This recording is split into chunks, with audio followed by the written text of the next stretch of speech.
فرمایا اے یحییٰ ہماری کتاب کو مضبوطی سے تھامے رہو، اور ہم نے ان کو لڑکپن ہی میں دانائی عطا فرمائی تھی اور اپنے پاس سے شفقت اور پاکیزگی دی تھی، اور وہ پرہیزگار تھے اور وہ اپنے ماں باپ کے ساتھ نیکی کرنے والے تھے اور سرکش اور نافرمان نہیں تھے۔ اور جس دن وہ پیدا ہوئے اور جس دن وفات پائیں گے اور جس دن زندہ کر کے اٹھائے جائیں گے ان پر سلام ہے۔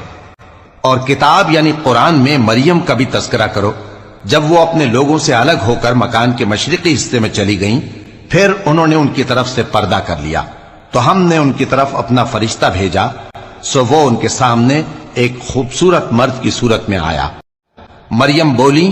کہ اگر تم پرہیزگار ہو تو میں تم سے بچنے کے لیے رحمان کی پناہ لیتی ہوں۔ فرشتے نے کہا کہ میں تو تمہارے پروردگار کا بھیجا ہوا یعنی فرشتہ ہوں، اور اس لیے آیا ہوں کہ تمہیں پاکیزہ لڑکا بخشوں۔ مریم نے کہا کہ میرے ہاں لڑکا کیوں کر ہوگا جبکہ مجھے کسی مرد نے بطور شوہر چھوا تک نہیں اور میں بدکار بھی نہیں ہوں۔ فرشتے نے کہا کہ یوں ہی ہوگا، تمہارے پروردگار نے فرمایا کہ یہ مجھے آسان ہے اور میں اسے اسی طریق پر پیدا کروں گا تاکہ اس کو ہم لوگوں کے لیے اپنی طرف سے نشانی اور ذریعہ رحمت بنائیں، اور یہ کام مقرر ہو چکا ہے۔ چنانچہ وہ اس بچے کے ساتھ حاملہ ہو گئیں اور اسے لے کر ایک دور جگہ چلی گئیں۔